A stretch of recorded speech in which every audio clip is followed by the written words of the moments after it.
হযরতে ইব্রাহিম আলাইহিস সালামের পিতা ছিল মুশরিক কাফের। কাফের মুশরিকের ঘরে, মূর্তি পূজারীর ঘরে আল্লাহ পাঠালেন ইব্রাহিম খলিলুল্লাহ আলাইহিস সালাতু ওয়াস সালামকে। সুবহানাল্লাহ।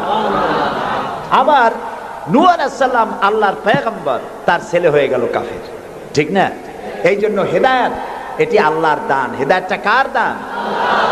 এই জন্য আল্লাহ রাব্বুল আলামিন কোরআনে কারীমের মধ্যে আমাদেরকে শিখিয়ে দিয়েছেন প্রতি রাকাতে আমরা যেন আল্লাহর কাছে হেদায়েত কামনা করি।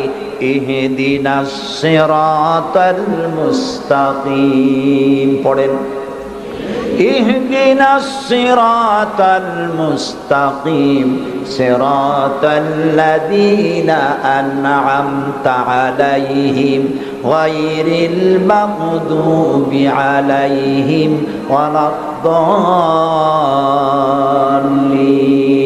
আমিন। হায় আল্লাহ, তুমি আমাদেরকে হেদায়েত দাও, হেদায়েতের রাস্তা দেখাও, ওই পথ যে পথ নবিয়্যিন, সিদ্দিকিন, শুহাদা, সালেহিন তাদের পথ আমাদের দেখাও। আর যারা অভিশপ্ত, যারা বিপদগ্রস্ত, পথভ্রষ্ট, সে পথে আমি চলতে চাই না, নবীদের পথ আমাদেরকে দেখাও। হেদায়েত পাওয়া যত কঠিন, হেদায়েতের উপরে টিকে থাকা ততোধিক কঠিন। সেই জন্য আল্লাহ তাআলা হেদায়েত প্রাপ্তদের জন্য একটা দোয়া শিখিয়ে দিয়েছেন, এই দোয়াটা করো যাতে তোমরা হেদায়েতের উপরে টিকে থাকতে পারো। দোয়াটা কি? রব্বানা লা তুযিগ কুলুবানা বা'দা ইয হাদাইতানা ওয়া হাব লানা মিন লাদুনকা রাহমাতান ইন্নাকা আনতাল ওয়াহ্হাব। আয় আমার রব, তুমি আমাকে যখন দয়া করে হেদায়েতের রাস্তা দিয়েছো, আল্লাহ তুমি আমাকে হেদায়েত থেকে বিগড়ে দিও না। বলেন আমিন। নবী করিম সাল্লাল্লাহু আলাইহি সাল্লামের কাছে কোরআন নাজিল হচ্ছে, কে এনে দিচ্ছে? আল্লাহ তাআলা দুনিয়ার মানুষকে হেদায়েত দিবেন, সেজন্য নবী দরকার আর হেদায়েত পাঠানো দরকার। আল্লাহ তাআলা কোনো মানুষের সাথে সরাসরি কথা বলেন না, সরাসরি কথা বলেন না, সামনে এসে কথা বলেন না। যদি কারোর সঙ্গে কথা বলতে চান, মিন ওয়ারাই হিজাব, পর্দার আড়াল থেকে কথা বলেন, অথবা তার মনের মধ্যে আল্লাহ তাআলা ইলকা করে দেন। আমি গত 2 সপ্তাহ আগে কায়রো সফর করে এসেছি, মিশর। আল্লাহ তাআলার কাছে আমার খুব আশা ছিল। দুনিয়ার 4টি মহাদেশের প্রায় অর্ধশত দেশ ভ্রমণ করেছি, কিন্তু মিশর আমার দেখা হয়নি।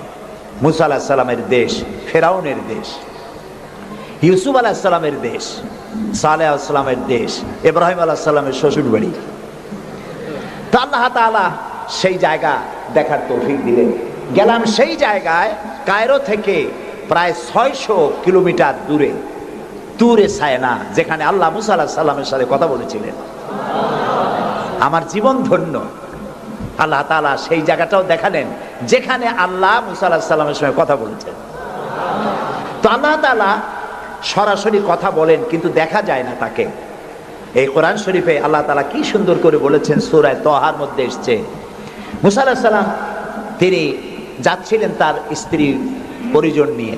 স্ত্রী ছিলেন গর্ভবতী, আসন্ন প্রসবা, ডেলিভারি হবে, প্রচন্ড ঠান্ডা ছিল, এখন আগুনের প্রয়োজন।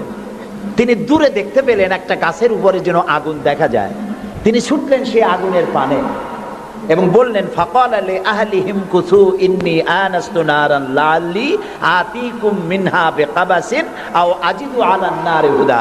তোমরা এখানে অপেক্ষা করো, আমি তো এই আগুনের মতো কি একটা দেখতেছি, আমি ওখানে যাই, হয়তো আগুন আনতে পারবো, অথবা কোনো একটা রাস্তা, একটা কিছু পেয়ে যাবো।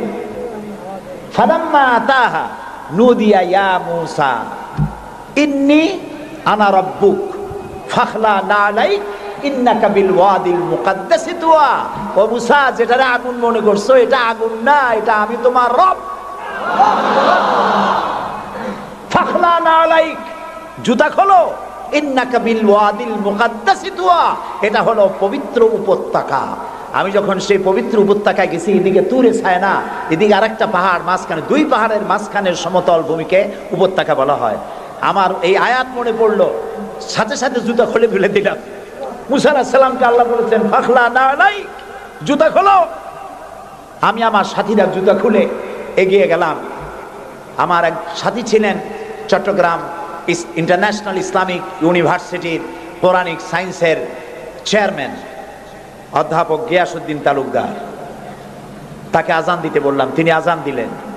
ওয়াদের মুকাদ্দাসে আজান দিয়ে সেখানে আমরা জোহরের নামাজ আদায় করলাম, জোহর আসর জামআন ওয়া কাসরান আদায় করে নিলাম। তারপরে চলে গেলাম সেই জায়গায় যেখানে আল্লাহ তাআলা কথা বলেছিলেন, সেই জায়গাটা এখনো আছে। সুবহানাল্লাহ। আল্লাহ তাআলা বলছেন, ওয়া নাখতারতুকা ফাসতামি' লিমা ইউহা।